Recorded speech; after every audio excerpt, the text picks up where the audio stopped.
This is Eddie Hearn, Matchroom Boxing. You are watching Sporting Icons. You don't need to be anywhere else.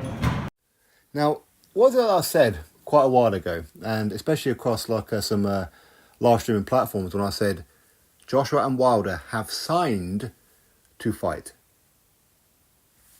I said it multiple times. People say, "Oh, you don't know what you're talking about." Eddie Hearn said they haven't signed yet, and whatever else. Well, he did confirm that they had signed.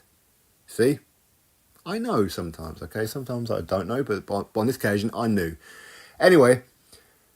What's next for Anthony Joshua after his dominant performance stopping Otto Wallin?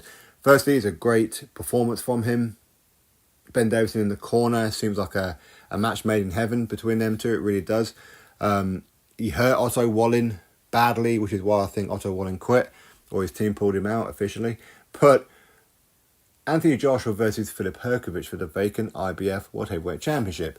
Vacant in the sense of, once the Fury-Usyk fight is done and dusted, the winner of that fight will then be stripped of the IBF World Heavyweight Championship. Reason being is because Fury and Usyk have a rematch clause.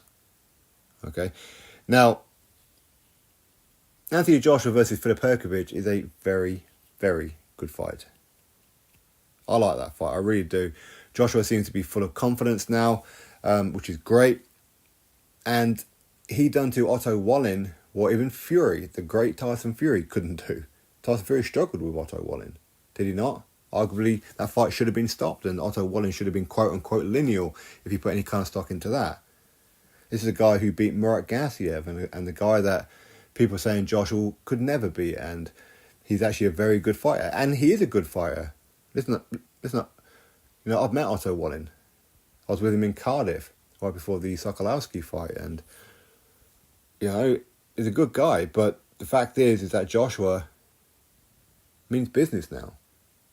And hopefully platforms like TalkSport and whatever else don't go out there and, oh, well, you know, there's something not quite mentally right with Anthony Joshua. Oh, you know, he's still a little bit gun shy. He still seems a little bit apprehensive. You know what these guys like. And Carl Froch, he's going to be crying in his cereal. Because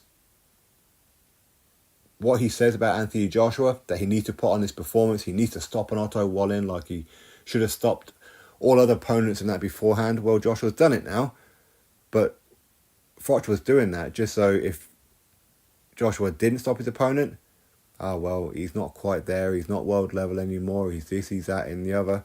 Oh well, unlucky Carl. Now, Filip Hrgovic, good opponent for him, undefeated. He's got a official win over Zhili Zhang. I know people have their own feelings on that one. He shouldn't have been fighting Mark Demori. I said it before, I'll say it again. I mean, that was just ridiculous. But Filip Hrgovic has always wanted the big fights. Now, can Joshua beat Hrgovic? Yeah. Can Hrgovic beat Joshua? Yeah. It's a very, very good fight. And of course, it's double bubble for Eddie Hearn. Eddie Hearn, of course, promotes Anthony Joshua and co-promotes Filip Hrgovic, so he'll get like a nice little payday from both of them, which would be great, right? But Joshua is on course to become a three-time world heavyweight champion, 2-time unified, and of course get the IBF strap back as well to make him a 3-time heavyweight world champion, which is a record setting in some ways. It really is.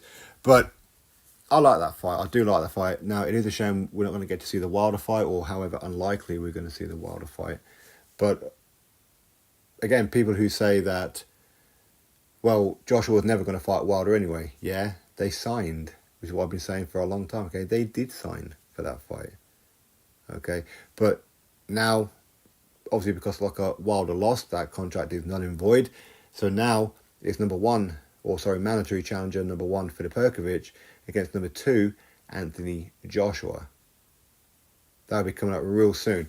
Now, will they wait for the belt to be stripped before they have that fight? Well, they don't really need to. They don't need to, because the winner of that fight will be interim champion anyway.